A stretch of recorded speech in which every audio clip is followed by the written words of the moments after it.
యేసుక్రీస్తు అతి శ్రేష్టమైన పరిశుద్ధ నామములో ఈ పునరుద్ధానపు ఆరాధనకు కూడి వచ్చిన మీ అందరికీ ప్రత్యేకమైన వందనాలు తెలియజేస్తున్నాను. పరిశుద్ధ గ్రంథంలో నుంచి ఒక వాక్య భాగాన్ని చదువుకుందాం. దయచేసి మీ పరిశుద్ధ గ్రంథాలను తెరచి కీర్తనల గ్రంథం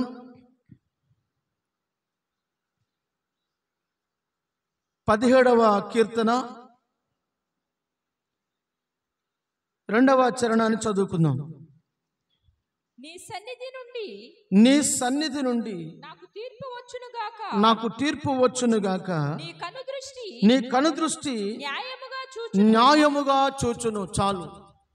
చదవబడినటువంటి లేఖన భాగంలో వ్రాయబడిన మాట ఏంటంటే, నీ కనుదృష్టి న్యాయముగా చూచును. దేవుని కన్నులు చూస్తూ ఉన్నాయి. దేవుని కన్ను మానవుని కన్ను వంటిది కాదు. మనుషుల నేత్రాలు వేరు, దేవుని నేత్రం వేరు. మనుషుల కనుచూపుల పరిధులు వేరు, దేవుని కనుచూపుల పరిధి వేరు. మనుషుల నిఘా నేత్రాలు వేరు, దేవుని నిఘా నేత్రాలు వేరు.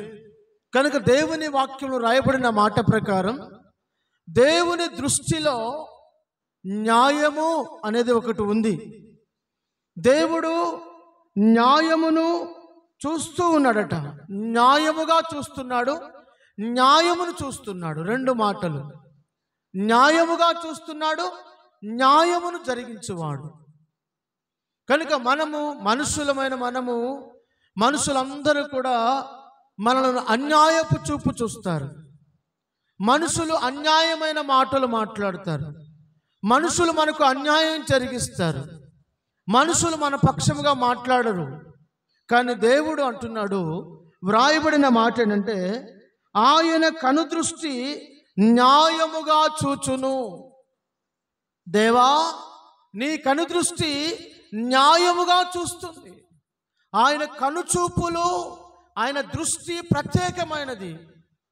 మానవులను ఆయనే నిర్మించిన, మానవులకు కన్నులు ఆయనే ఇచ్చిన, ఆయన వంటి కన్నులు మనుషులకు ఇచ్చిన, మనుషులు మాయోపాయముల చేత యథార్థత నుండి తొలగిపోయి చెడిపోయి ఉన్నారట, పాడైపోయి ఉన్నారు. వారి దృష్టిని పాడు చేసుకున్నారు, వారి మనస్సుని పాడు చేసుకున్నారు, వారి జీవితమును పాడు చేసుకున్నారు. దేవుడు అంటున్నాడు, నీతిగల న్యాయాధిపతి ఆయన. ఆయన ఎవరు? నీతిగల న్యాయాధిపతి. కీర్తనాకరణ దావీదు అంటాడు, నీవు నీతిగల న్యాయాధిపతివి, నీవు భూలోక న్యాయాధిపతివి అంటున్నాడు. యేసు ఎవరు అంటే భూలోక న్యాయాధిపతి. న్యాయాధిపతి, త్వరగా లెమ్ము, నాకు న్యాయము జరిగించుము అని కీర్తనాకరణ దావీదు ప్రార్థన చేస్తున్నాడు దేవునికి. కనుక మన జీవితాల్లో దేవుడు న్యాయమును జరిగించాలంటే ఆయన కనుచూపుల పరిధిలోనికి మనం రావాలి. ఆయన కనుచూపుల పరిధిలోనికి మనము వెళ్ళాలి. ఆయన కనుచూపుల పరిధిలోనికి వచ్చినప్పుడు మన పక్షముగానే వేద్యం ఆడతాడు, మన పక్షముగా న్యాయము జరిగిస్తాడు, మన పక్షముగా ధ్వజమునెత్తుతాడు, మన పక్షముగా పోరాడతాడు, మన పక్షముగా యుద్ధము చేస్తాడు, మన పక్షముగా నిలబడతాడు. హల్లెలూయా, హల్లెలూయా. కనుక దేవుని వాక్యంలో రాయబడిన ప్రకారము మనుషుల న్యాయము వేరు. మనుషులు న్యాయమును తప్పించి అన్యాయమునే మాట్లాడతారు, అన్యాయమునే జరిగిస్తారు, అన్యాయమే వారి జీవిత లక్ష్యముగా ఉంటుంది. కారణం ఏమిటంటే, ఈ లోకంలో న్యాయాధిపతులు ఉన్నారు, జడ్జిస్ ఉన్నారు కదా, లాయర్లు ఉన్నారు. కానీ వాళ్ళు న్యాయం జరిగిస్తున్నారా? మనకు తెలుసు. ఎక్కడ చూసిన కోర్టులో న్యాయదేవతకి చేతిలో ఒక త్రాసు ఉంటుంది, కానీ న్యాయదేవత కళ్ళకి ఏం కట్టి ఉంటుంది? ఒక నల్లటి గంత కట్టి ఉంటుంది. ఎందుకని? అక్కడ జరుగుతున్న అన్యాయమును చూడలేక కళ్ళకు గంతలు కట్టబడ్డాయి. న్యాయము జరిగే స్థలాల్లో కూడా ఏం జరుగుతుంది? అన్యాయమే జరుగుతుంది, అన్యాయమే జరుగుతుంది. అయితే దేవుడు అంటున్నాడు, ఇదిగో నా కనుదృష్టి న్యాయముగా చూస్తుంది. మనుషులు ఎవరు ఎక్కువ డబ్బులు ఇస్తే వాళ్ళకి అమ్ముడుపోతారు. న్యాయాధిపతులు, జడ్జిస్ కూడా, లాయర్లు కూడా, కోర్టులో ఉన్న పెద్ద పెద్ద అధికారులు కూడా ఎవరు ఎక్కువ డబ్బులు ఇస్తే వారి పక్షాన మాట్లాడతారు, న్యాయాన్ని తిప్పి మాట్లాడతారు. అన్యాయమే లోకం జరుగుతూ మనం చూస్తున్నాం. ఎక్కడికి వెళ్ళినా మనుషులకు, పేదవారికి, నిరుపేదలకు న్యాయం జరుగుతుందంటే జరగడం లేదు. న్యాయము జరగడం లేదు.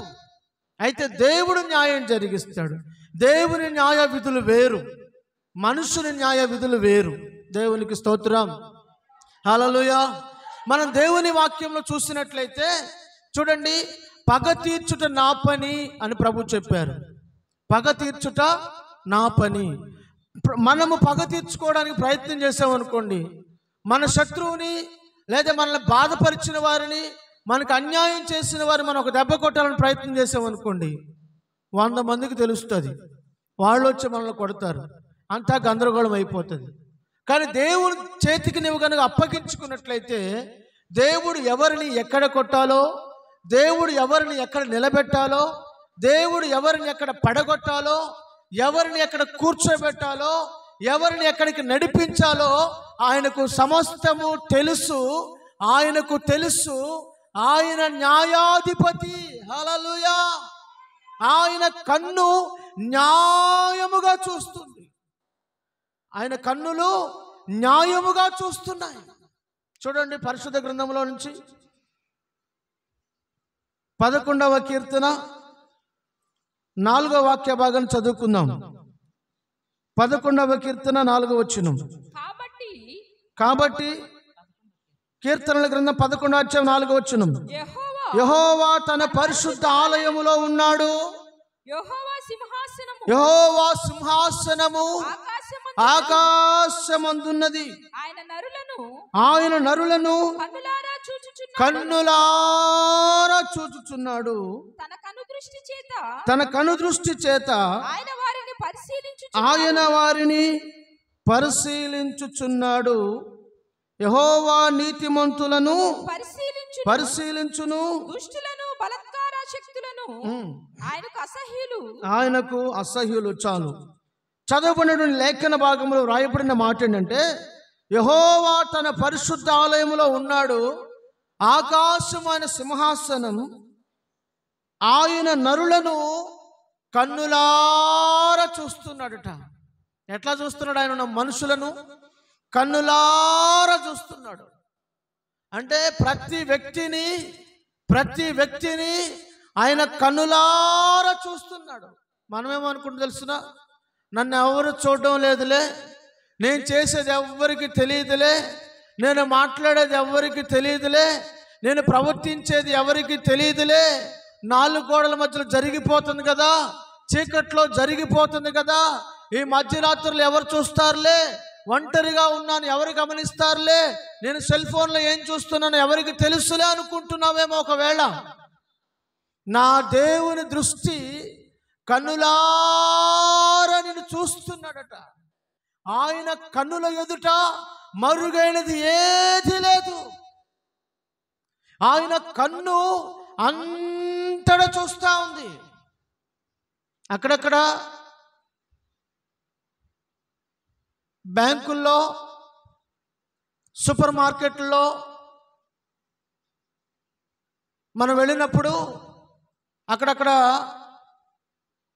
కెమెరాలు ఉంటాయి, సీసీ కెమెరాలు ఉంటాయి. ఆ సీసీ కెమెరాల్లో మనం ఎటు వెళ్తున్నాము, ఏం చేస్తున్నాం, రైల్వే స్టేషన్లో, పోలీస్ స్టేషన్లో, బస్ స్టాండ్లో, అన్ని చోట్ల ఏముంటాయి, సీసీ కెమెరాలు ఉంటాయి. మనం బ్యాగ్ తీసుకుని ఎటు వెళ్తున్నాము, ఎవరితో మాట్లాడుతున్నాం, అవన్నీ కూడా ఏమవుతాయి, దానిలో రికార్డ్ అవుతూ ఉంటాయి. అక్కడ రాయబడి ఉంటుంది, మీరు సీసీ కెమెరాల పర్యవేక్షణలో ఉన్నారు, జాగ్రత్తగా ఉండండి అని. అంటే మనము ఎప్పుడైతే అది చూసామో, అమ్మో నేను అందరికి కనబడతాను, నన్ను అందరు టీవీలో చూస్తారు, నేను అందరికి కనబడతానని చెప్పి జాగ్రత్తగా ఉంటాం కదా. ఇప్పుడు సీసీ కెమెరాలు వచ్చేసిన తర్వాత ఎక్కడ చూసినా చాలా మటుకు దొంగతనాలు కొంత మటుకు తగ్గాయి. ఎందుకని? ప్రతిదీ కూడా బట్టబయలవుతుంది కాబట్టి, ప్రతిదీ కూడా కనబడుతుంది కాబట్టి. ఇంకా రకరకాల సీసీ కెమెరాలు అయితే కొన్ని సీసీ కెమెరాలు వాయిస్ కూడా తీసుకుంటాయి. వాళ్ళు ఏం మాట్లాడుకున్నా అది కూడా వినబడుతుంది. కటిక చీకటిలో కూడా నీ పిక్చర్ క్లియర్గా కనిపిస్తుంది. అంతటి క్లారిటీ కలిగినటువంటి 360 డిగ్రీలు తిరగలిగినటువంటి సీసీ కెమెరాలు కూడా వచ్చాయి. ఇంతటి మానవుని జ్ఞానం, మేధస్సు అభివృద్ధి చెందిన నేటి తరములో మానవునికి అంత జ్ఞానం, మనిషికి అంత తెలివి, మనిషే అంత చక్కగా అన్ని చేయగలిగితే దేవుడు ఇంకెంత చక్కగా చేయగలడో చూడండి. దేవునికి స్తోత్రం, హల్లెలూయా. దేవుని వాక్యము రాయబడింది, ఆయన కన్నులారా చూస్తున్నాడట. మన సీసీ కెమెరాలు బుట్టబుట్ట ఎంతంతే ఉంటాయి, కానీ దేవుని సీసీ కెమెరా ఎంత పెద్దో తెలుసునా? ఒక్కసారి భూమి మీద ఉన్న నరులందరినీ ఆయన కన్నులారా చూస్తున్నాడట. ఆయన సీసీ కెమెరాలు చాలా పెద్ద కెమెరా, ఆయన కన్ను చాలా పెద్దది. కన్నులారా చూస్తున్నాడని రాయబడుతుంది. ఆయన కన్ను దృష్టి చేత వారిని పరిశీలించుచున్నాడు. వారిని ఏం చేస్తున్నాడంట? పరిశీలిస్తూ ఉన్నాడు. అందుకని కీర్తనాకరణ దావీదు అంటాడు, నేను కూర్చునుట, నేను లేచుట, నేను నడుచుట అన్నీ నీకు తెలిసే ఉన్నవి అంటాడు. ఏమంటాడు? నేను కూర్చోవడం, నేను లేచుట, నేను నడుచుట అవన్నీ నీకు కనబడుతూ ఉన్నాయి అంటున్నాడు. కాబట్టి మనము దేవుని కను దృష్టిలో ఉంచి, దేవుని కనుచూపులో ఉంచి మనం ఎక్కడికి తప్పించుకోలేము, ఎక్కడికి తప్పించుకోలేము. ఏ పరిస్థితిలో కూడా మనం ప్రభు యొద్ద నుండి తప్పించుకోలేము. మనం అన్నిటినీ, మనం చేస్తున్న ప్రతి కార్యమును ఆయన చూస్తూనే ఉన్నాడు. ఆయన కనులకు మరుగైనది ఏది కూడా లేదు. దేవునికి స్తోత్రం, హల్లెలూయా, హల్లెలూయా, హల్లెలూయా. కనుక ప్రభు కను దృష్టిలో ఉంచి మనం ఎప్పటికీ తప్పించుకోలేము. కనుక ప్రభు మనలను చూస్తూ ఉన్నాడు. కనుక మనము ప్రభువుని స్తుతించుట మంచిది. చూడండి ఒక్కసారి 139వ కీర్తన 16వ వచనం. 139వ కీర్తన 16వ వచనం. నేను పిండమునయుండగా నీ కన్నులు నన్ను చూసెను. చాలు. నేను పిండమునయుండగా, ఏమై ఉండగా? పిండమునయుండగా నీ కన్నులు నన్ను చూశాయి. చూడండి, కడుపులో బిడ్డ తయారవుతున్నప్పుడు తల్లికి కూడా తెలియదు, భర్తకు తెలియదు, డాక్టర్లకు కూడా తెలియదు. ఎవ్వరికి తెలియకుండానే పిండము ఏర్పడుతుంది. ఎప్పుడైతే పిండము ఏర్పడుతుందో ఆ పిండమును మొట్టమొదటిగా చూసింది ఎవరంట? ఎవరు చూశారు? డాక్టర్లా? నీ భర్త? మరి ఎవరు చూశారు? దేవుని వాక్యం అంటుంది, నేను పిండమునై ఉండగా నీ కన్నులు నన్ను చూశాయి. హల్లెలూయా. మనము దేవుని కనుచూపుల పరిధిలో ఉన్నాం. మనము దేవుని కనుదృష్టిలో ఉన్నాం.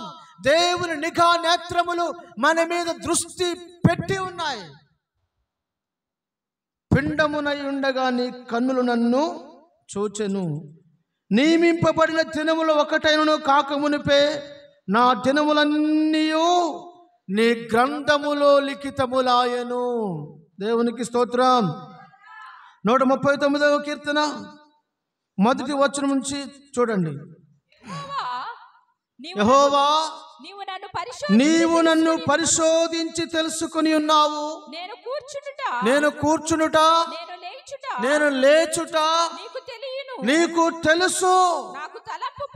నాకు తలంపు పుట్టక మునిపే నీవు నా మనస్సును గ్రహించావయ్యా. ఎంత గొప్ప సంకల్పం అండి దేవునిది. నీ మీద ఎంత దృష్టి పెట్టాడు ఆయన. చూడండి, అధికంగా ప్రేమించే వాళ్ళు అంటారు, నాకు తెలుసు నువ్వేం చేస్తున్నావు, నాకు తెలుసు, నీ మనసు నాకు తెలుసు, నువ్వేంటో నాకు తెలుసు. అమ్మ పుట్టిల్లు మేనమావకి ఎరికేనట. కనుక నీ గురించి నాకు పూర్తిగా తెలుసు, నీ మనసు తెలుసు, నీ ఆలోచన తెలుసు, నీ విధి విధానాలు తెలుసు అని చెప్పినట్లుగా దేవుడు అంటున్నాడు. కీర్తనాకారుడు దావీదు అంటున్నాడు, అయ్యా నన్ను గురించి నీవెరిగినంతగా ఇంకెవ్వరు ఎరగలేదయ్యా, నా గురించి నీకు తెలిసినంతగా ఇంకెవరికి తెలియదు, నన్ను నీవు అర్థం చేసుకున్నంతగా నన్ను ఇంకెవరు అర్థం చేసుకోలేదు అంటున్నాడు కదా. నాకు తలంపు పుట్టక మునిపే నా మనస్సు ఏంటో నువ్వు గ్రహించావు. నేను కూర్చుండుట, నేను లేచుట నీకు తెలుసు. ఇంకా ఏమంటున్నా చూడండి, నా పడకను నా నడకను నీవు పరిశీలన చేసి ఉన్నావు, నా చర్యలన్నిటినీ నీవు బాగుగా తెలుసుకొని ఉన్నావు. బాగా తెలిసిన వాడట. మనం అప్పుడప్పుడు అంటాడు, ఆయన నాకెందుకు తెలియదండి, భలే వాళ్ళే, మీకంటే ముందు నాకు ఆయన బాగా తెలుసు. ఎంత తెలుసు? ఎంత తెలుసు? కొందరికి కొంతవరకే తెలుసు, కొందరు మరికొంత తెలుసుకుంటారు, మరికొంతమంది పూర్తిగా తెలుసుకుంటారు. ఎలా తెలుసుకుంటారండి? కొందరికి ముఖ పరిచయం వరకే, కొందరికి మాట పరిచయం వరకే, కొందరితో స్నేహభావం కొంతవరకే. కానీ పూర్తిగా ఎరిగిన వారు ఎవరో తెలుసా? వారితో వీరు, వీరితో వారు కలిసి సాంగత్యము చేసిన వారు, కలిసి నడిచిన వారు అంటున్నాడు కదా. నా చర్యలన్నిటినీ నీవు బాగా తెలుసుకుని ఉన్న దేవుడవయ్యా. నా నడక తెలుసు, నా పడక తెలుసు. ఏం తెలుసు అండి దేవునికి? ఏం తెలుసు? ఏం తెలుసు దేవునికి? నీ నడకేంటో తెలుసు, నీ పడకేంటో కూడా దేవునికి తెలుసు. ఇక్కడ ఎలా ఉంటావో, బయట ఎలా ఉంటావో, సంఘము వెలుపల ఎలా ఉంటావో, ఇంటిలో ఎలా ఉంటావో, బజార్లో ఎలా ఉంటావో, ఇక్కడ ఎలా నడుస్తావో, బయటికి వెళ్ళిన తర్వాత ఎలా నడుస్తావో, మనుషులతో ఉన్నప్పుడు ఎలా ఉంటావో, మనుషులు లేనప్పుడు ఎలా ఉంటావో, నీ చర్యలన్నీ దేవునికి తెలుసు. తెలుసు. మరి తెలిసిన దేవుడు ఏం చేస్తున్నాడు? వారి వారి క్రియల చొప్పున ప్రతిఫలము, జీతము వారికి ఇస్తూనే ఉన్నాడు, ఇస్తూనే ఉన్నాడు. మనం అనుకుంటా, అయ్యో పాపం, అయ్యో పాపం, అయ్యో పాపం. మనం వాళ్ళ పాపం అంటే మనకు పాపం చుట్టుకుంటుంది అంటారు కదా. వాళ్ళని పాపం అంటే మనకు పాపం చుట్టుకుంటుందని. ఎందుకో తెలుసా? మనకి పాపం అనిపిస్తుంది, కానీ దేవుడికి తెలుసు. ఏం తెలుసు ఆయనకి? నీ అంతరంగ ప్రవర్తన తెలుసు, నీ మనస్సు ఏంటో ఆయనకు తెలుసు, నీ ఆలోచన విధానం ఆయనకు తెలుసు, నీ ప్రతి చర్య ఆయన చూస్తున్నాడండి. నువ్వు మనుషుల ముందు నటించడం బాగా నేర్చుకున్నావు, కానీ దేవుని ముందు నీ నటన సాగదు.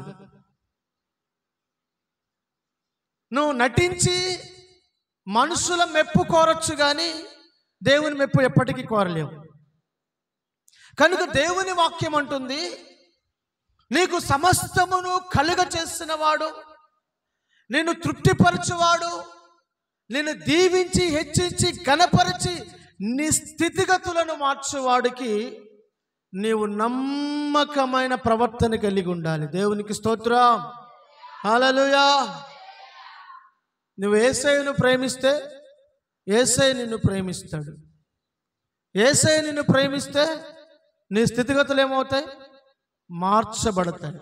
అందుకే ఈ సంవత్సరం పాటలు మనం ఆ పదాన్ని పెట్టాం. నన్ను ప్రేమించి నా స్థితి మార్చిన యేసయ్యా, నన్ను ప్రేమించి నా స్థితి మార్చిన యేసయ్యా. ఎవరైనా మన స్థితిగతులను మార్చాడు. ఎందుకు మార్చాడు? నిన్ను ఆయన ప్రేమిస్తున్నాడు. ఎందుకు ప్రేమిస్తున్నాడు? నువ్వు దొంగవని తెలిసి ప్రేమిస్తున్నాడా? నువ్వు అబద్ధికుడు అని తెలిసి ప్రేమిస్తున్నాడా? నువ్వు మూర్ఖుడు అని తెలిసి ప్రేమిస్తున్నాడా? నువ్వు మాట వినని వ్యక్తివని తెలుసుకొని నిన్ను ప్రేమిస్తున్నాడా? అలాంటి వ్యక్తులను కాదు ఆయన ప్రేమించేది. లోబడే వారిని, విధేయత కలిగిన వారిని, జీవితాన్ని సరిచేసుకునే వారిని, నోటి మాటలను, పెదవులను సరిచేసుకునే వారిని, హృదయమును సరిచేసుకునే వారిని, తలంపులను సరిచేసుకునే వారిని, వారి జీవితంలో దేవుడు అద్భుతాలు చేస్తున్నాడు. హల్లెలూయా, హల్లెలూయా. వారి పక్షముగా నిలబడి ఆయన న్యాయము జరిగిస్తూ ఉన్నాడు. వారి పక్షము నిలబడి ఆయన పోరాడుతున్నాడు. అంటున్నాడు కదా, నీతో యుద్ధము చేయ వారితో నేనే నీ పక్షముగా నిలబడి యుద్ధము జరిగిస్తాను, జయము నీకు అనుగ్రహిస్తాను. హల్లెలూయా, హల్లెలూయా. నీవు దేవుని కనుదృష్టిలో, దేవుని కనుచూపుల పరిధిలో, దేవుని సన్నిధిలో, ఆయన నేత్రముల యందు నమ్మకమైన నీతియుక్తమైన ప్రవర్తన కలిగి జీవించు. నటన మానుకు, నటన మానుకు. దేవునికి మహిమ కలుగును గాక. హల్లెలూయా, హల్లెలూయా అంటున్నాడు.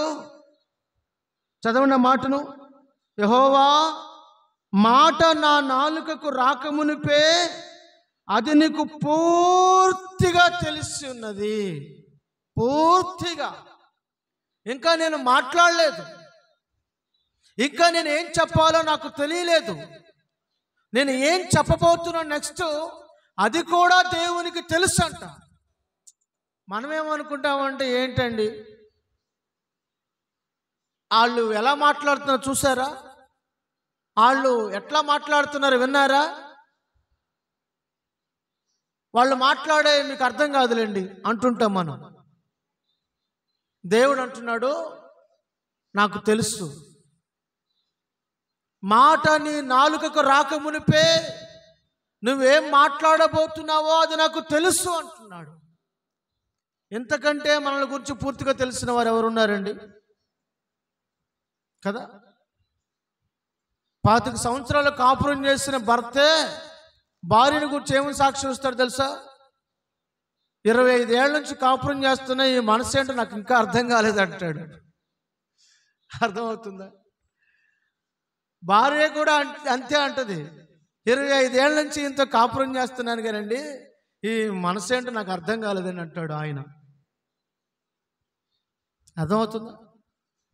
కానీ నీ గురించి పూర్తిగా తెలిసిన దేవునికి నువ్వేది మరుగు చేయలేవు, దాచలేవు. మరి ఇంత దేవుడు కన్నులారా నిన్ను చూస్తున్నాడు కదా, నీ మీద అంత దృష్టి పెట్టాడు కదా. ఎందుకు నీ మీద అంత దృష్టి పెట్టాడు? ఎందుకు నిన్ను దేవుడు అంతగా గమనిస్తున్నాడు? ఎందుకు దేవుడు నీ ఎడల అంత ప్రణాళిక కలిగి ఉన్నాడు? మనకున్న అలవాటు ఏంటి తెలుసా? దేవుని దగ్గరికి వెళ్తామా, దేవుని దగ్గరికి వెళ్ళిన తర్వాత మనకున్న అలవాటు ఏంటంటే ఇక దేవుడికి చెప్పడమే పని చెప్తానే ఉంటాం. ప్రభువా నాకు ఉద్యోగం కావాలి, ప్రభువా నాకు మా కుమార్తెకు పెళ్ళి అవ్వాలి, ప్రభువా నాకు మంచి అల్లుడు రావాలి, ప్రభువా నా కొడుకు పెళ్ళి అవ్వాలి, ఇల్లు కట్టాలి, స్థలం కొనాలి, పొలం కొనాలి, వెండి కొనాలి, బంగారం కొనాలి, వస్త్రాలు కొనాలి, మేడ మీద మేడ కట్టాలి, కారు కొనాలి. చెప్తానే ఉంటా దేవునికి, నా రోగం నుంచి బాగు చేయి ప్రభువా, నాకు ఆ రోగం ఉంది, ఈ రోగం ఉంది, నీకు తెలుసు కదా అంటానే ఉంటాం. ఎప్పుడైనా ఎన్నడైనా నువ్వు దేవుని దగ్గరికి వెళ్ళి దేవుడా నువ్వు నాకు అన్నీ ఇస్తున్నావు, నీకేం కావాలి అని ఎప్పుడైనా దేవుని అడిగావా? మనకు అలవాటు ఎక్కడది? మనకు పని తీసుకునే పని తప్ప ఇచ్చే అలవాటు ఎక్కడది మనకి? ఎదుటివాడిని అడిగే అలవాటు ఎక్కడిది? ఎదుటివాడిని పరామర్శించే అవకాశం మనకెక్కడిది? ఎప్పుడైనా దేవుణ్ణి అడిగావా? నీకేం కావాలి కానీ, నా నుండి నువ్వేం కోరుతున్నావా అని ఎప్పుడైనా అడిగావా? నీ మనసు ఏంటయ్యా అని ఎప్పుడైనా అడిగావా? చూడండి, దేవుని వాక్యంలో చూద్దాం. 14వ అధ్యాయము కీర్తనల గ్రంథం 14వ అధ్యాయము 2వ వాక్య భాగాన్ని చదువుకుందాం. వివేకము కలిగి దేవుణ్ణి వెదుకువారు కలరేమోనని యెహోవా ఆకాశము నుండి చూచి నరులను పరిశీలిస్తూ ఉన్నాడట. వారందరూ దారి తొలగి బొత్తిగా చెడిపోయి ఉన్నారట. మేలు చేయవారు ఎవ్వరును లేరు, ఒక్కడైనను లేడు. చూసారా, దేవుడు నరులను ఆకాశము నుండి ఎందుకు పరిశీలిస్తున్నాడు? దేవుడు ఆకాశం నుండి నరులను ఎందుకు చూస్తున్నాడు? ఎందుకు ఆయన కనుదృష్టి నీపై ఉంచాడు అనంటే, నీవంటే ఆయనకు ఎంతో ఇష్టం. నిన్ను ఆయన ఎంతో ప్రేమించాడు. నీవంటే ఆయనకు చాలా ఇష్టం కనుక నిన్ను తన రూపంలో చేసుకున్నాడు. నీతో మాట్లాడాలని ఆయన ఆశపడుతున్నాడు. నీతో సహవాసము చేయాలని ఆయన ఇష్టపడుతున్నాడు. ఏదెను తోటలో మొదటి ఆదామును దేవుడు చేయడానికి గల ఉద్దేశం అదే. ఏం చేశాడు? ప్రతిరోజు ఉదయ సాయంకాలములు ప్రతి చల్లపూట ఆదాముతో మాట్లాడుతూ ఉన్నాడు. ఆదాముతో సహవాసం చేస్తూ ఉన్నాడు. ఆదామును ప్రేమిస్తూ ఉన్నాడు. ఆదామును ఎలా చేశాడు దేవుడు? జంతువుల వలె చేశాడా? దేవుని రాయబడిన దేవుని వాక్యములో తన రూపము తన పోలిక, తన పోలిక చొప్పున తన రూపములో నరుడు చేసుకొని జీవవాయువును ఊది జీవించు ప్రాణి సహవాసం. ఇది దేవుని సంకల్పం. ఇప్పుడు దేవుడు ఏం కోరుతున్నాడు ఈ లేఖన భాగములు అంటే, వివేకము కలిగి, జ్ఞానము కలిగి, తెలివి కలిగి, బుద్ధి కలిగి ఒక్కరైనా నన్ను వెతుకుతారేమో, నన్ను కనుగొంటారేమో, నన్ను తెలుసుకుంటారేమో, నా గురించి ధ్యానం చేస్తారేమో, నన్ను ఎరుగుదురేమో అని నరులను ఆకాశము నుండి ఆయన పరిశీలిస్తున్నాడంట. పరిశీలిస్తూ ఉంటే వారందరూ దారి తొలగి బొత్తిగా చెడిపోయి ఉన్నారట.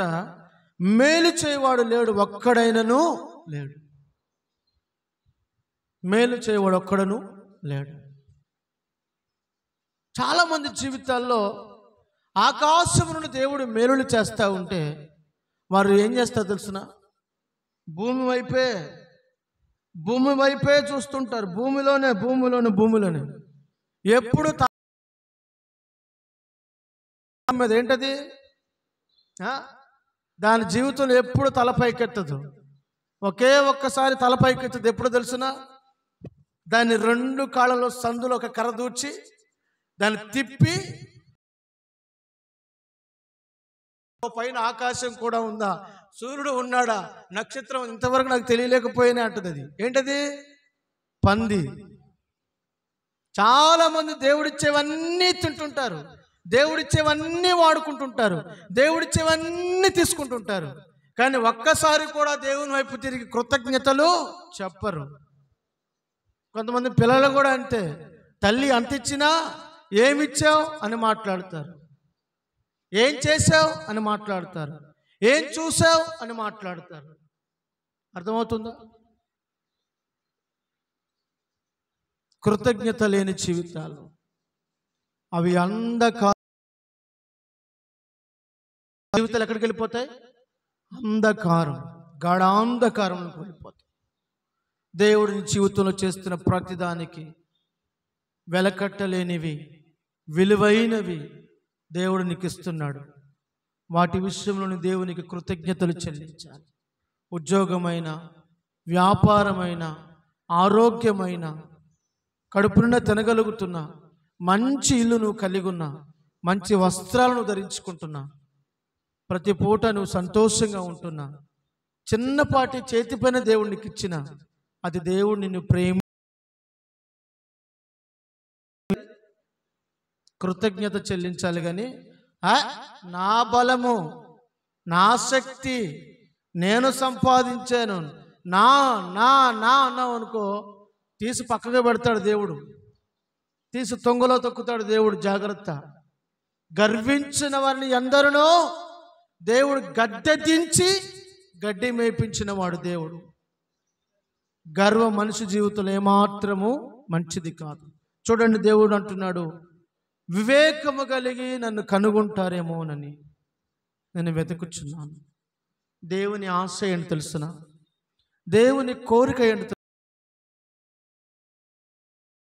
నీవు ఆయన వెతకాలని కోరుకుంటున్నాడు, నీవు ఆయన కనుగొనాలని కోరుకుంటున్నాడు, నీవు ఆయన వైపు చూడాలని కోరుకుంటున్నాడు, నీవు ఆయన సన్నిధిలో ఉండాలని కోరుకుంటున్నాడు, నీవు ఆయనతో ముచ్చటించాలని కోరుతున్నాడు. దేవుని వాక్యం రాయబడిన మాటని తెలుసా? యెహోవా మీకు దొరుకు కాలమందు మీరు ఆయనను వెదకుడి. ఆయన సమీపముగా ఉండగానే మీరు ఆయనను వేడుకొనుడి. యెహోవా మీకు దొరుకు కాలమందు మీరు ఆయనను వెదకుడి అంటే అర్థం ఏంటి? ఇది మీకు దేవుడు దొరికే కాలం. దొరకని కాలం ఒకటి రాబోతుంది. ఇప్పుడు సువార్త ప్రకటించబడే కాలం, సువార్త మూయబడే కాలం ఒకటి రాబోతుంది. వాక్యం, బైబిల్ మీ అందరి చేతిలో ఉండే రోజులు ఇవి. ఒక రోజు రాబోతుంది బైబిల్ ఎక్కడ కనిపించని రోజు, మందిరాలు కనిపించని రోజు, సేవకులు కనుమరుగవుతున్న రోజులు, వాక్యమే వినపడని రోజులు రాబోతున్నాయి. కనుక యెహోవా మీకు దొరుకు కాలమందు మీరు ఆయనను వెదకుడి. వెదకుడి. నువ్వు వెతికితే ఆయన నీకు దొరుకుతాడు, నువ్వు తడితే ఆయన నీకు తీస్తాడు.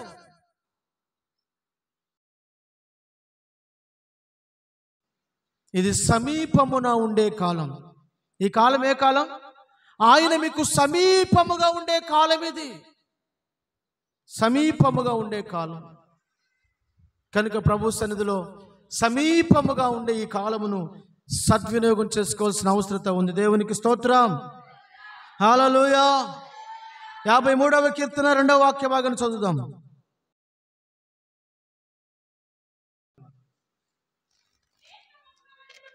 లేత మొక్క వలెను, ఎండిన భూమిలో మొలిచిన మొక్క వలెను అతడు ఆయన ఎదుట పెరిగెను. 53:2 వివేకము కలిగి దేవుని వెతుకువారు కలరేమోనని దేవుడు ఆకాశము నుండి చూచి నరులను పరిశీలించను. ఇక్కడ కూడా అదే రాయబడింది. దేవుడు ఆకాశం నుండి వెతుకుతున్నాడట. వివేకము కలిగి దేవుని వెతుకువారు ఉన్నారేమోనని. వెతుకువారు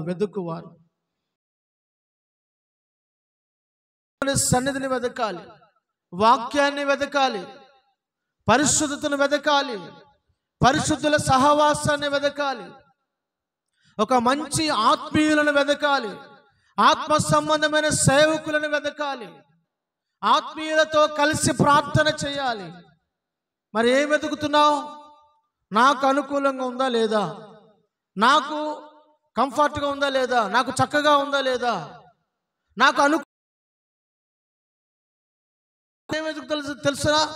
ఉదయం లేచింది మొదలుకొని డబ్బును వెతుకుతున్నారు, ధనమును వెతుకుతున్నారు, ఆస్తిని వెతుకుతున్నారు, ఐశ్వర్యమును వెతుకుతున్నారు, వెండి బంగారమును వెతుకుతున్నారు, వెలగల వస్త్రాలను వెతుకుతున్నారు, మనుషులను వెతుకుతున్నారు, చక్కని స్నేహాలను వెతుకుతున్నారు, లోక సంబంధమైన ప్రేమలను వెతుకుతున్నారు, మంచి సంబంధాలు వెతుకుతున్నారు. నువ్వు వెతకవలసిన దాన్ని విడిచిపెట్టేశావు. ఆయన నీకు దొరుకుతాడు. దేవునికి స్తోత్రం, హల్లెలూయా. ఆయనను వెతుకువారు కలరేమోనని ఆయన పరిశీలిస్తున్నాడట, చూచుచూ ఉన్నాడట, చూస్తున్నాడు ఆయన. కనుక నువ్వు దేవుని వెతకడాన్ని ప్రారంభించు. ప్రతి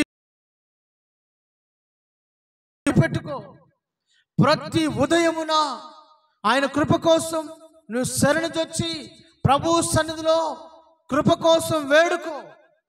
కీర్తనకారుడు దావీదు అంటాడు కదా, ప్రతి ఉదయమున నీ కృప కొరకు నేను కనిపెట్టుకుని ఉన్నాను, వేడుకొనుచున్నాను. ప్రతి ఉదయమున నా కంఠస్వరానికి వినిపిస్తున్నాను. ఆకాశ పక్షులు ఉదయకాలం తెల్లవారుగానే అవి కిలకిల కిలకిలమని శబ్దం చేస్తూ ఉంటాయి.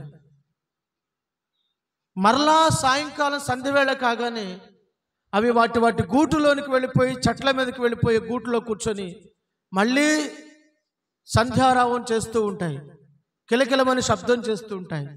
ఎందుకు? పగలంతా వాటిని కాపాడి, పగలంతా వాటికి కావలసిన పోషణ దేవుడు ఇచ్చాడు గనుక అవి సాయంకాలం తిరిగి తన గూటులో చేర్చబడ్డాయి గనుక దేవుని కొనియాడి కృతజ్ఞతలు చెల్లించి స్తుతించి మరలా ఉదయకాలం లేవగానే అవి ఎందుకు కిలకిలమని శబ్దం చేస్తున్నాయంటే మరలా ఉదయకాలం దేవుని స్తుతిస్తున్నాయి. రాత్రంతా దేవుడు కాపాడినందుకు, రాత్రంతా దేవుడు క్షేమంగా ఉంచినందుకు, ఉదయకాలమే ఆరోగ్యమునిచ్చి కష్టపడి తన పిల్లలను పోషించుకోవడానికి శక్తినిచ్చిన దేవునికి కృతజ్ఞతలు చెల్లిస్తున్నాయి. ఈ రోజున మనుషులకు కృతజ్ఞత లేదు. తిని నీకు స్తోత్రం, నాకు ఆత్రం నాయన అని పడుకోవడం అలవాటు. కడుపు నిండా తిని టీవీ చూస్తానే అది మోగుతూనే ఉండి తెల్లవారులు నిద్రపోతారు. అది ఎలా ఉండి తెలిసిన వాళ్ళకి జ్వాల పాడినట్టుగా ఉంటుంది. అది జ్వాల పాడినట్టుగా ఉంటుంది. కృతజ్ఞత లేకుండా నిద్రపోయేవాళ్ళు, దేవుని స్తుతించకుండా నిద్రపోయేవాళ్ళు సిగ్గుపడవలసిన అవసరం ఉంది. దేవుని వాక్యం అంటుంది, కృతజ్ఞతతో నువ్వు దేవుని స్తుతించు. నీకు చేసిన ఉపకారం బట్టి, మేలులను బట్టి, దేవుడు నీకు చేసినటువంటి ఉన్నతమైన చేసినటువంటి గొప్ప కార్యములను బట్టి, నీ సంకటంలో నేను కుదిర్చాడు కనుక నీవు నీ ప్రాణముతో దేవుని స్తుతించవలసిన అవసరం ఉంది. దేవునికి స్తోత్రం, హల్లెలూయా, హల్లెలూయా. 66వ కీర్తన 2వ వాక్య భాగం చదువుకుందాం. యెషయా గ్రంథము, క్షమించండి, 66వ అధ్యాయము యెషయా గ్రంథం చదువుకుందాం. అవన్నీ నా హస్తకృత్యములు, అవి నా వలన కలిగినవని యెహోవా సెలవిచ్చుచున్నాడు. ఎవడు దీనుడై నలిగిన హృదయము గలవాడై నా మాట విని వణుకుచూ ఉండునో వానినే నేను దృష్టిస్తున్నాను. దేవుడు ఎవరి కోసం చూస్తున్నాడండి? ఎవరి మీద దృష్టి నిలపాలనుకుంటున్నాడు? ఎవరిని బాగు చేయాలనుకుంటున్నాడు? ఎవరి గాయాలు కట్టాలనుకుంటున్నాడు? ఎవరి కన్నీళ్లు తుడవాలనుకుంటున్నాడు?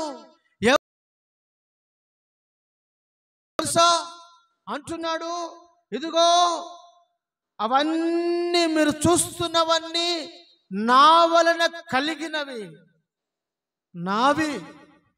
నావి.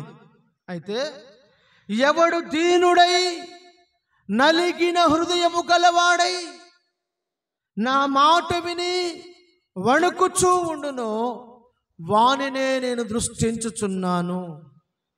అహంకారులను దేవుడు ఎదిరించి దీనులకు దేవుడు కృపనిస్తాడట. అహంకారులను దేవుడు ఎదిరిస్తాడు.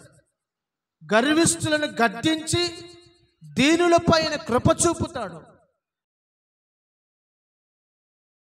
దేవుని కృప కొరకు కనిపెట్టుచు అనుదినము దేవుని కృపలో నిలిచిన వారమై అనుదినము దేవుని స్తుతించుచు అనుదినము ప్రభు పాదాల దగ్గర కనిపెట్టి, ప్రభువా దీనుడనైన నన్ను దృష్టించు, నీ మాట విని వణుకుచున్న నన్ను ఆశీర్వదించు ప్రభువా అని నీవు దేవుని హస్తాలకు అప్పగించుకోవాలి. హల్లెలూయా. దేవుని మాట నీ హృదయములో, దేవుని మాట నీ మనస్సులో భయమును కలుగ వింటున్నావా? మాట వెనుక ఎదురాడే స్వభావాన్ని ధరించుకున్నావా? చాలామంది జీవితంలో కఠినమైన మనస్తత్వం ఉంటుంది. కఠినమైన మనస్తత్వం. తాను పట్టిన కుందేలకు 3 కాళ్ళు అంటారు, 4 కాళ్ళు నమ్మరు. దేవుడే దిగొచ్చి చెప్పినా నేను నమ్మనంటారు. మూర్ఖులు. వారితో వాదించలేము, వారిని సరిచేయలేము.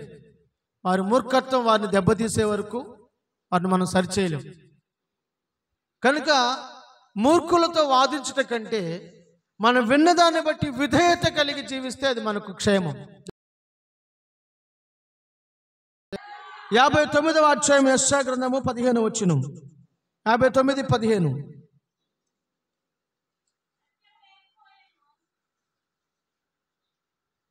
చదవమ్మా. సత్యము లేకపోయెను, చెడుతనము విసర్జించువాడు దోచబడుచున్నాడు. న్యాయము జరగకపోవుట చూచి యెహోవా చూచెను, అది ఆయన దృష్టికి. దేవునికి స్తోత్రం. హల్లెలూయా. ఆయన ఎవరు అనంటే చూచుచున్న దేవుడు. ఆయన ఎవరు? ఎవరు? ఎవరు? ఎవరు? చూచుచున్న దేవుడు ఆయన. మన దేవుడు చూస్తున్నవాడు, ఆయన వింటున్నవాడు, ఆయన సహాయము చేయవాడు.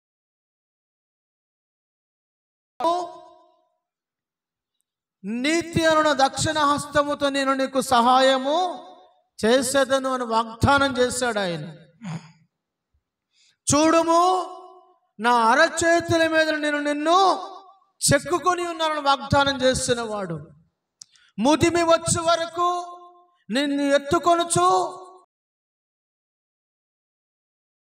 వాడు. ఎన్నో వాగ్దానాలు చేశాడు ఆయన. ఇక్కడ ఏమంటున్నాడంటే, సత్యము లేకపోయెను, చెడుతనం విసర్జించువాడు దోచుకొనబడుచున్నాడు. న్యాయము జరగకపోవుట యెహోవా చూచెను. ఏం జరగడం లేదంట? భూమి మీద ఏం జరగడం లేదంట? న్యాయం జరగడం లేదంట. వాడు ఏమవుతున్నాడంట? దోచుకొనబడుతున్నాడంట. నువ్వు సత్యం చెప్పావనుకో, నిన్ను దోచుకుంటారు జనులు. అంటారు కదా, ముక్కుసూటిగా పోయేవాడు లోక విరోధి. అందుకే ఏమంటారండి, అరే నువ్వు అంటుంటారు. ఎందుకని? ఈ బ్యాచ్ అంతా ఒకటి, ఈ బ్యాచ్ ఒకటి. యథార్థవంతుడు ప్రత్యేకంగా ఉంటాడు, మిగతా గుంపు అంతా కలిసిపోతుంది.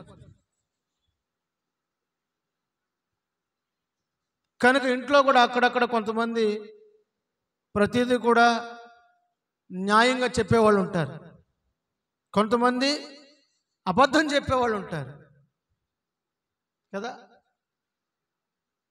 11 మంది అబద్ధం చెప్తుంటే ఒకడు మాత్రం ఎప్పుడప్పుడు నాన్న ఇగో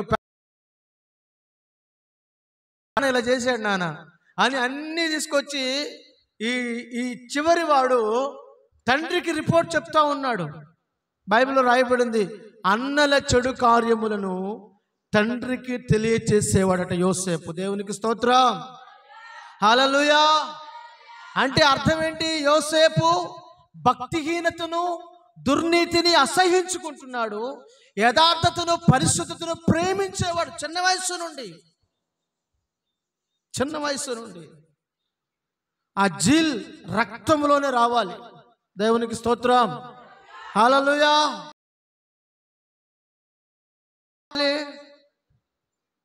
పంది దానికి ఎక్కడ ఉంటే ఇష్టం చెప్పండి? సింహాసనం మీద తీసుకొచ్చి కూర్చోబెట్టాం అనుకోండి, అబ్బా ఎంత హ్యాపీగా ఉంది, ఏసీ ఉంది ఇక్కడ, నాకు చల్లగా ఉంది, నాకు రాజభోజనం ఉంది, నాకు ఇదే చాలనుకుంటుందా? నన్ను ఎప్పుడు వదిలిపెడతారా నాయనా అని చెప్పి ఎదురు చూస్తుంది. వదలగానే తుర్రుమని వెళ్ళి బురదలో కూర్చొని, అమ్మయ్య హ్యాపీగా ఉంది, నాకు ఇక్కడ చాలు, ఇదే నా రాజ. అదే గొర్రెపిల్ల పొరపాటున బురదలో కాలు పెట్టింది అనుకోండి, నిమిషాల ప్రకారం అక్కడి నుంచి బయటకు వచ్చేస్తుంది. దేవునికి స్తోత్రం. హల్లెలూయా. యోసేపు అటువంటి వాడు, పవిత్రతను ప్రేమించేవాడు, తండ్రికి తెలియచేసేవాడు. న్యాయము జరగకపోవుట చూచి ఆయన బాధ నొందాడట. ఒక కుటుంబంలో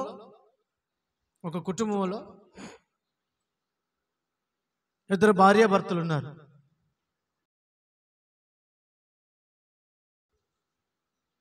పెళ్ళై చాలా కాలమైంది, పిల్లలు లేరు. దేవుడు ఇస్తానని మాట ఇచ్చాడు, వాగ్దానం చేశాడు. కానీ వీళ్ళిద్దరూ ఈ యజమానురాలు అమ్మగారు ఆగలేక దాసిని పంపించింది. దాసి గర్భవతి అయింది. కుమారుని కన్న తర్వాత ఏం జరిగిందో తెలుసునా? ఇప్పుడు ఈ యొక్క దాసికి, పని మనిషికి యజమానురాలను చూస్తే అసహ్యం వేసిందంట. ఎవరిని చూస్తే? యజమానురాలను చూస్తే అసహించుకుందని బైబిల్ అలాగే రాయబడింది. ఆ దాసికి తన యజమానురాలు అసహ్యంగా కనబడింది, అసహించుకుందంట మనసులో.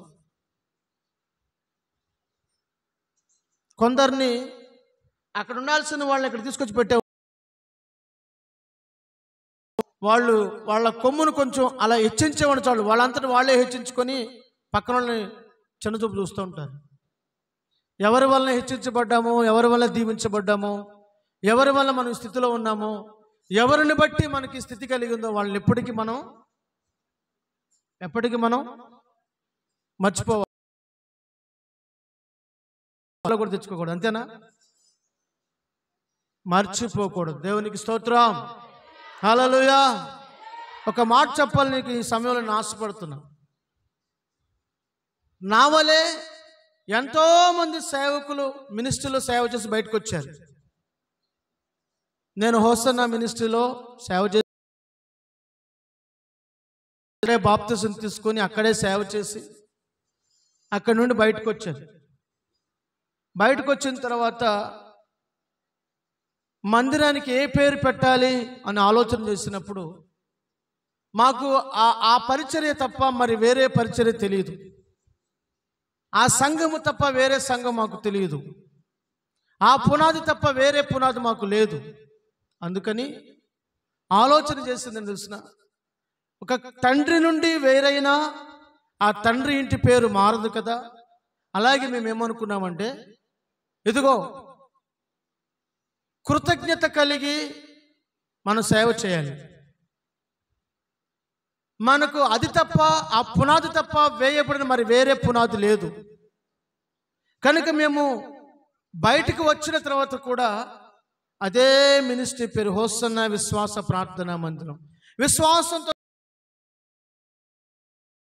విశ్వాస మందిరము అని యాడ్ చేసి ఆ మందిరాన్ని పేరు కలిగి అదే ప్రతిష్టతలో, అదే సమర్పణలో, అదే ఫౌండేషన్ మీద, అదే పునాది మీద సంఘాన్ని కడుతూ వచ్చాం. దేవునికి స్తోత్రం. హల్లెలూయా. అదే ప్రతిష్ఠిత వస్త్రాల మీద సేవ జరిగిస్తూ వస్తున్నాం. కారణం తెలుసునా? కృతజ్ఞత. ఎవరి వలన మేము ఆశీర్వదించబడ్డామో, ఎవరి వలన మేము గణపరచబడ్డామో, ఎవరి వలన మేము ఈ సేవ నేర్చుకున్నామో మర్చిపోలేదు. వారు మర్చిపోయి ఉండొచ్చు మమ్ములను, కానీ మేము వారిని మర్చిపోలేదు. వారి కొరకు ప్రార్థన చేస్తున్నాం, అవే పాటలు పాడుతున్నాం, అదే ఆరాధన జరిగిస్తున్నాం, అదే ప్రత్యక్షతలో నడిపిస్తున్నాం సంఘాన్ని. దేవునికి స్తోత్రం, హల్లెలూయా. అది కృతజ్ఞత అంటే, అది కృతజ్ఞత అంటే. ఇంకా చాలా విషయాలు ఉన్నాయి. కనుక మన జీవితంలో ఈ హాగరు అబ్రాహాము శారా దాసి, శారా యొక్క దాసి అయిన హాగరు జరిగిన విషయం నేను క్లుప్తంగా చెప్పి ముగిస్తాను. చూడండి, ఆమె గర్భవతి అయిన తర్వాత యజమానురాల్ని నీచంగా చూసింది. అక్కడ కొన్ని సంఘటనలు జరిగే మనకు తెలుసు. ఆదికాండం 16వ అధ్యాయం మనం చదువుకున్నాం. అయితే ఈ సంఘటన అంతా జరుగుతున్న తర్వాత ఆమె ఏం చేసింది, అక్కడ యజమానుడు ఏం చేశాడంటే ఈ పరిస్థితులన్నీ చూసి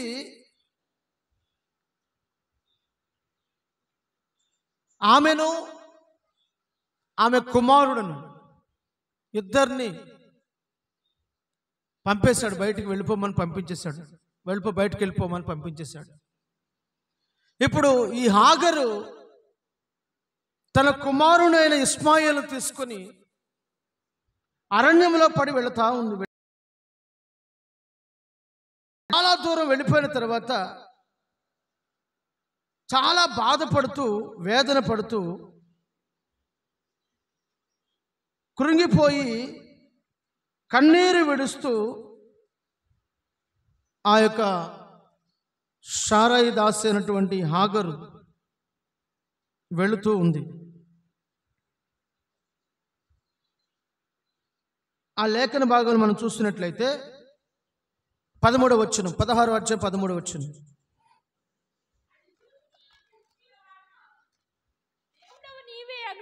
అది చూచుచున్న దేవుడవు నీవే అను పేరు తనతో మాట్లాడిన యెహోవాకు పెట్టెను. ఏలయనగా నన్ను చూచిన వారిని నేనెక్కడ చూచితిని కదా అని అనుకొనెను. అందుచేత ఆ నీటి బుగ్గకు పేరు పెట్టెను. చాలు. అక్కడ కింద ఫుట్నోట్ రాస్తున్నా, దేవుని బావి. హల్లెలూయా, హల్లెలూయా. చూడండి, ఆ పిల్లవాడిని అక్కడ పడవేసి చాలా దాహముతో ఆ పిల్లవాడు దాహంతో ఏడుస్తూ ఉన్నాడు. ఆ తల్లి ఆ పిల్లవాడిని గురించి ఏడుస్తూ ఉంది. వారి ఇరువురు ఏడుపును ఆ ఎడారిలో చూశాడు. న్యాయము అన్యాయముగా మార్చబడింది. తండ్రి అయిన వాడే త్రోసివేశాడు, యజమానురాలే త్రోసివేసింది. అయినా తల వంచుకొని వెళ్ళిపోతూ ఉంది, తల దించుకొని వెళ్ళిపోతూ ఉంది. ఇక నాకు చావే శరణం అనుకొని, ఇదే చివరి గడియలు అనుకొని పయనం సాగిస్తూ ఉంది. ఆమెను ఎవరు చూశారు? దేవుడు చూశాడు. దేవునికి స్తోత్రం, హల్లెలూయా. ఆ చిన్నవాణిని దేవుడు చూశాడు. ఆ చిన్నవాణిని ప్రభువు చూశాడు. ఆయన చూసి నీటి బుగ్గను పుట్టించాడు.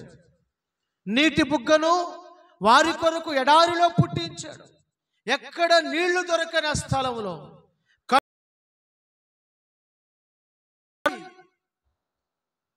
ఎడారి ప్రాంతములో నీటి బుగ్గను దేవుడు వారి కొరకు పుట్టించాడు. అప్పుడు పుట్టిన నీటి బుగ్గ ఇప్పటికీ ఇంకిపోలేదు. ఈ రోజు వరకు అది ప్రవహిస్తూనే. హల్లెలూయా, హల్లెలూయా. దేవదూత తనతో మాట్లాడుతూ ఉంది, తిరిగి వెళ్ళు. తిరిగి వెళ్ళి నీ యజమానురాలి చేతి క్రింద అణిగి మణిగి ఉండు, నేను నిన్ను ఆశీర్వదిస్తాను. చాలామందికి దేవుని చేతి క్రింద, దేవుని సంఘములో సేవకుల చేతి క్రింద అణిగి మణిగి ఉండడంలో ఉన్న కోల్పోతున్నారు. దేవుని వాక్యం అంటుంది, నువ్వు అణిగి మణిగి ఉండు, నిన్ను ఆశీర్వదిస్తాను. ఆమె పెట్టిన పేరేంటి? చూచుచున్న దేవుడవు నీవే. దేవునికి స్తోత్రం. చూచుచున్న దేవుడవు నీవే యేసయ్యా, చూడముచ్చటాయనే మారసుమాములైన నీ నేత్రాలంకృతము. చూచుచున్న దేవుడవు నీవే యేసయ్యా. హల్లెలూయా. మన దేవుడెవరు? మన దేవుడెవరు? మన దేవుడెవరు? చూచుచున్న దేవుడు. నువ్వేమనుకుంటున్నావంటే, చాలాసార్లు నన్ను ఎవరు చూడట్లేదులే, నా బాధ ఎవరు చూడట్లేదు, ఎవరు పట్టించుకోవట్లేదులే, నా ఎవరు పట్టించుకోవట్లేదు, ఎవరికి తెలియదులే, చూచడం ఎవరు చూడలేదు అనుకుంటావు. హాగరు కన్నీటిని, ఆ చిన్నవారి కన్నీటిని, వారి బాధను, వారి సమస్యను యేసు చూచి ఉన్నాడు. దేవునికి స్తోత్రం. నా దేవుడు చూచి ఉన్నాడు. దేవునికి స్తోత్రం. ఆయన చూచుచూ ఉన్న దేవుడు, చూచుచూ ఉన్న దేవుడు. అందుకే అంటుంది, నన్ను చూచిన సజీవుని భావి, నన్ను చూచిన సజీవుని భావి, నా దప్పిక తీర్చినవాడు, నా దాహము తీర్చినవాడు. దేవుడు నీ ఆకలి ఎరిగినవాడు, నీ బాధ తెలిసినవాడు, నీ గుండె కోత ఆయనకు తెలుసు, నీ సమస్యలు ఆయనకు తెలుసు, నీ అనుభవిస్తున్న వేదన ఆయనకు తెలుసు. ఆయన నిన్ను చూస్తూ ఉన్నాడు, చూస్తూ ఉన్నాడు, చూస్తూ ఉన్నాడు. నిన్ను చూచే దేవుడు ఆయన, నిన్ను చూచే దేవుడు ఆయన, నిన్ను చూస్తున్నవాడు. చివరిగా మరొక్క మాట చదువుకుని ముగించుకుందాం. 94వ కీర్తన 9వ వచనం. 94వ కీర్తన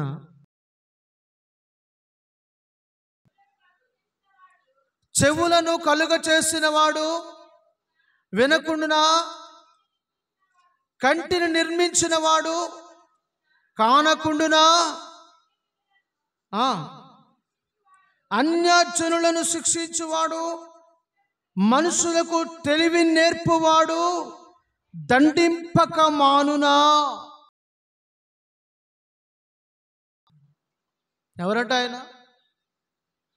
కన్నులు ఇచ్చినవాడు, కన్నులు కలుగ చేసినవాడు కానకుండునా, చెవులను నిర్మించినవాడు వినకుండునా, చెవులను కలుగ చేసినవాడు వినకుండునా, కంటిని నిర్మించిన వాడు కానకుండునా. ఆయనకు వినబట్టలేదు అనుకుంటున్నావా? ఆయన కనబట్టలేదు అనుకుంటున్నావా?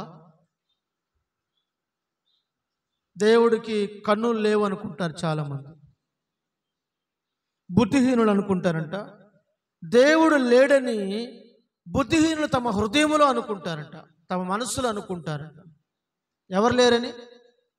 ఎవరు లేరని?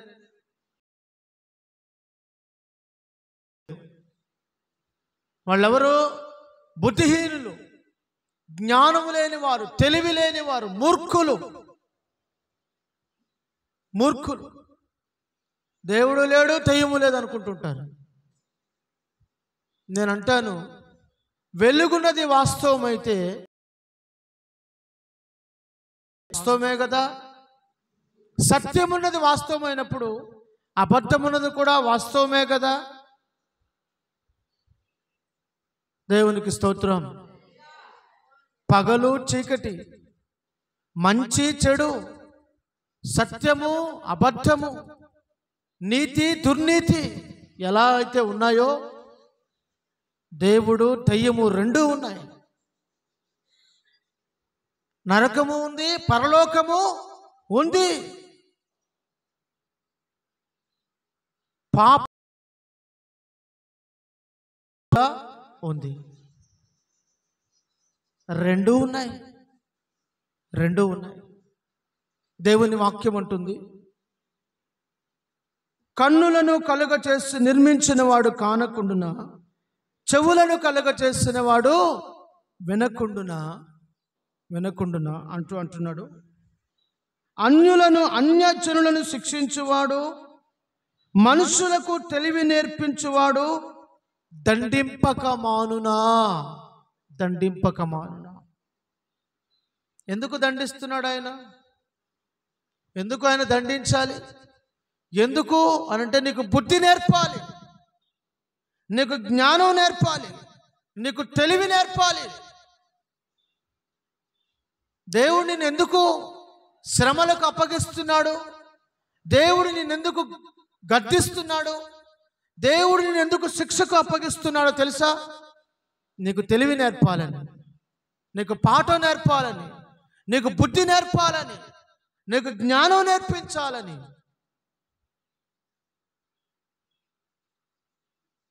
కనుక దేవుడు అనేక సార్లు నిన్ను శిక్షకు, పిల్లల్ని దండిస్తాం, ఖండిస్తాం, వారి మీద చెయ్యెత్తుతాం, అవసరమైతే కొన్నిసార్లు కొడతాం కూడా. ఎందుకు మనమేక కన్నదేళ్ళని, మన పిల్లలేగా, మన మనవడే కదా, మన మనవరాలే కదా. ఎందుకు కొడుతున్నావు? ఎందుకు దండిస్తున్నావు? ఎందుకు? వారికి బుద్ధి రావాలని, వారికి జ్ఞానం రావాలని. దేవుడు కూడా నిన్ను ఖండిస్తున్నాడు అనంటే, దేవుడు నిన్ను గద్దిస్తున్నాడు అనంటే, దేవుడు నిన్ను హెచ్చరిక చేస్తున్నాడు అనంటే, దేవుడు నీతో తేటగా సూటిగా మాట్లాడుతున్నాడు అనంటే నిన్ను సరిచేయడానికి. కొంతమందికి సరి చేసుకోవడం ఇష్టం ఉండదు. వాళ్ళలో అంటే సంగతి. దేవుడు నిన్ను ప్రేమిస్తున్నాడు. నువ్వు సరిచేయబడు దేవుని చిత్తం. దుర్గపు బుద్ధి, నీ దుర్బుద్ధి, నీ దురాలోచన బుద్ధి సరిచేసుకోవడానికి దేవుడు నీకు ఎన్నో అవకాశాలు ఇస్తున్నాడు.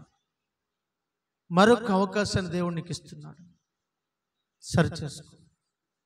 సరిచేసుకొని దేవుని ఎదుట నువ్వు నిలబడగలిగితే దేవుడు నిన్ను ఆశీర్వాదకరంగా మార్చాలని, ఆయన సన్నిధిలో నిలపాలని తృష్ణ కలిగి ఉన్నాడు. అంటున్నాడు, ఆయన న్యాయముగా చూచేవాడు. మనుషులు పై రూపాన్ని చూస్తారండి. మనుషులు ఏం చూస్తారు? పై రూపాన్ని చూస్తాడు.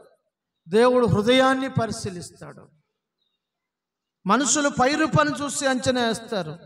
దేవుడు నీ హృదయాంతరంగాను చూసి అంచనా వేస్తాడు. కనుక చివరికి మరొక్క మాట చదువుకొని మనం ముగించుకుందాం.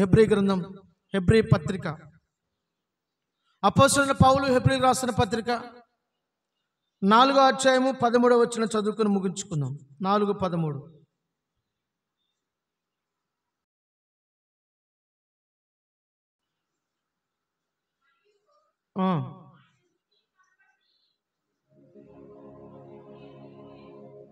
ఆయన దృష్టికి కనబడని స్పష్టమేదియూ లేదు. మనము ఎవరికి లెక్క అప్పగించవలసి ఉన్నదో ఆ సమస్తమును మరుగు లేక తేటగా కనబడుతుందంట. ఏం కనబడుతుంది? ఇందాక మనం చదువుకున్నాం. నేను కూర్చొనుట, నా నడక, నా ప్రతి చర్య మాట నా నాలుకకు రాకమునిపే నీవు నన్ను బాగుగా తెలుసుకుని ఉన్నావు. ఇక్కడ అంటున్నాడు, ఆయన కన్నులకు స్పష్టమైనది మరుగైనది ఏదీ లేదు, ఏది లేదు. మనం ఆయనకు లెక్క అప్పగించవలసి ఉన్నది. మనం ఆయనకు లెక్క చెప్పాల్సి. అందరూ మోకరించండి ప్రభు సన్నిధిలో. ప్రతి ఒక్కరు మోకరించి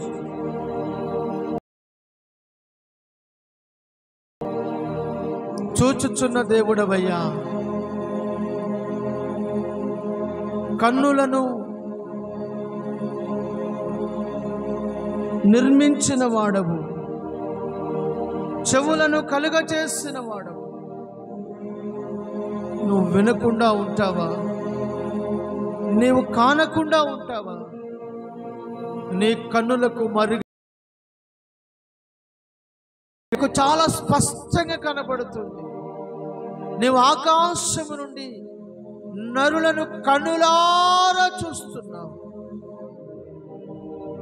కన్నులారా కన్నులారా చూస్తున్నావు.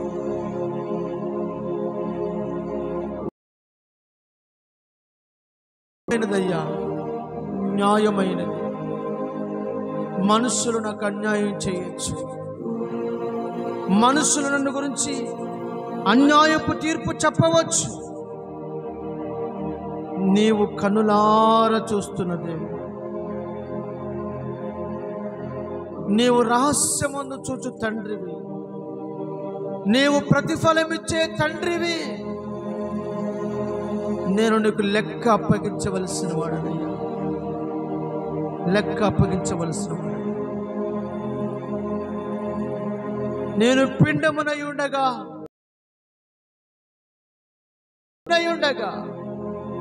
నీ కన్నులు నన్ను చూశాయి. నేను నీ వైపు తిరగాలని, నిన్ను వెతకాలని, నీ సన్నిధిని ఉండాలని, నీతో సమయాన్ని గడపాలని నువ్వు కోరుకుంటున్నావయ్యా. నీవు కోరుకుంటున్నావని ప్రభు సన్నిధిలో ప్రార్థన చేసుకున్నావు. ఎవరికి వారి వ్యక్తిగతంగా స్వరమెత్తి ప్రభు సన్నిధిలో ప్రార్థన, తేటగా సూటిగా నీతో మాట్లాడిన మాటలను బట్టి ప్రార్థన చేసుకో. మీ కొరకు దైవ సేవకులు ప్రార్థన చేస్తూ ఉండగా ప్రార్థనలు ఏకీభవించారు.